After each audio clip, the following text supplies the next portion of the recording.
your day.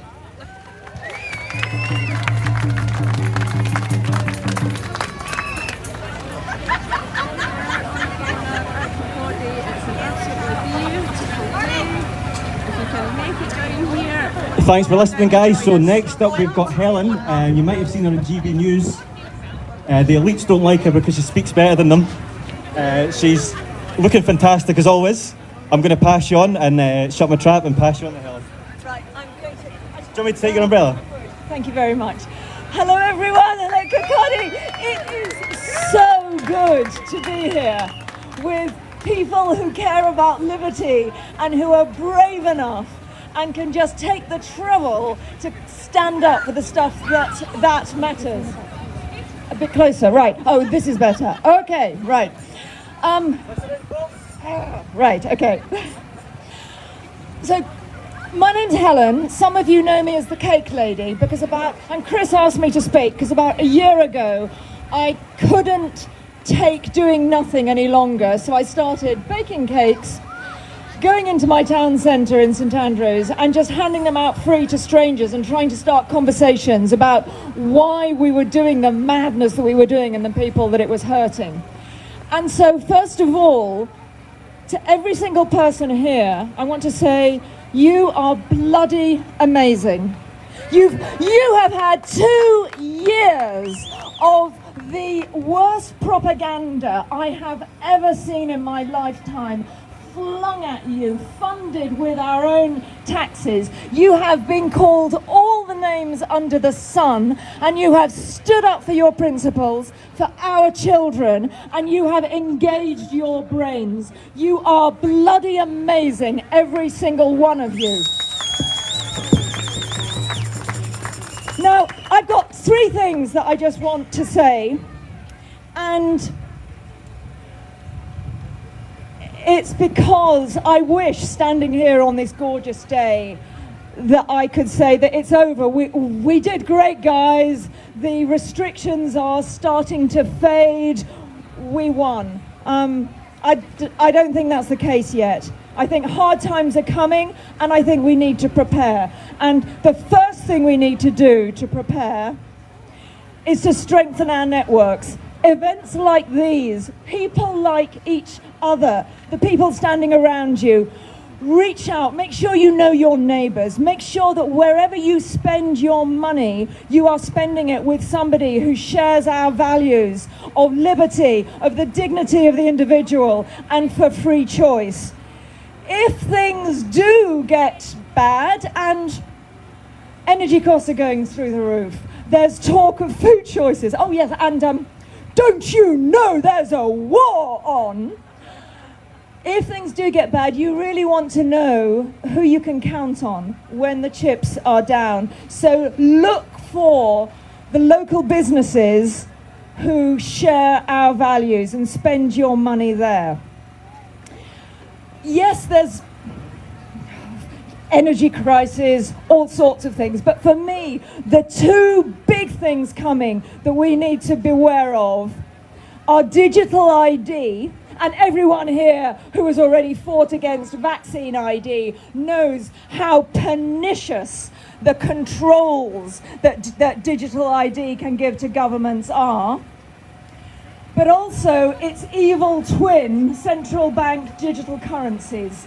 Now, in really simple terms, what a central bank digital currency, which is being proposed at the moment all around the world, what this allows governments to do is to turn the money in your bank account, is to turn the money that you've saved, that you've earned, into vouchers that they can program.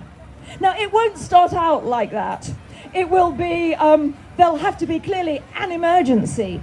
But do you really want the pounds in your pocket to have somebody else able to say, oh, you can only buy this much of red meat this week. Oh no, climate emergency, you can only buy so much petrol this week. You've exceeded your allowance. Do you want somebody to be able to say about your savings, the economy's wobbling a bit, we need some more spending. Your money will expire in 2 months' time unless you spend it. under the guise of civil unrest, do you want a government to be able to say, we'll make sure people don't travel because we can restrict your spending to within a 3-mile radius of your registered address? Be really, really careful. It will be ushered in under the most benign terms with universal basic income and all sorts of things, but you have to beware of the potential for abuse. And my God, if these past 2 years have taught us anything, it's that our governments are very willing to abuse us in their pursuit, in their power grabs. So I know a lot of you use cash, and we have Cash Fridays, and we keep our cash, but cash is not, we don't decide whether it's legal tender or not. The governments do. So the second thing I think we need to do in order to prepare, and if you'd told me I'd be saying this 6 months ago, I'd have thought you were absolutely insane, is buy Bitcoin.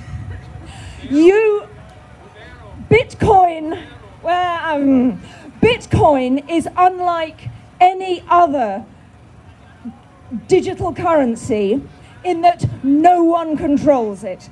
There are other currencies that do great things, and some of them are also very good, and Monero is one of them. But the only one which is completely out with the control of any government, that no one can seize, that no one can inflate, that no one can program, is Bitcoin. Now, I don't expect you to take my word for it, because of all the people in the world, the crowd I'm talking to are some of the most independent thinkers I think I have ever met. You do your own research. You look into this. You decide whether it works for you or not.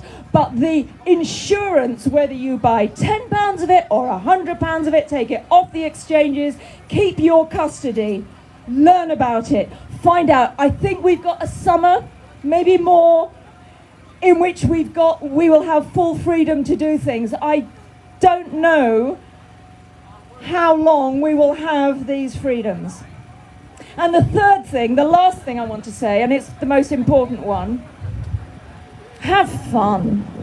We have spent 2 years fighting. We've been called all the names under the sun. We've come out here on Saturdays. We've talked to people. We've had arguments. We've been on social media. We are fighting for freedom all the time. Well, this world is so beautiful, and we don't know how much time we've got on it, and we don't know.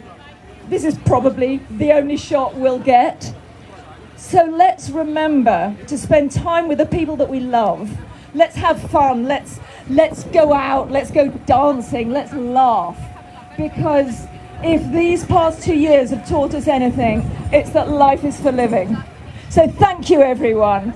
Strengthen your networks. Buy Bitcoin and have fun. Bye.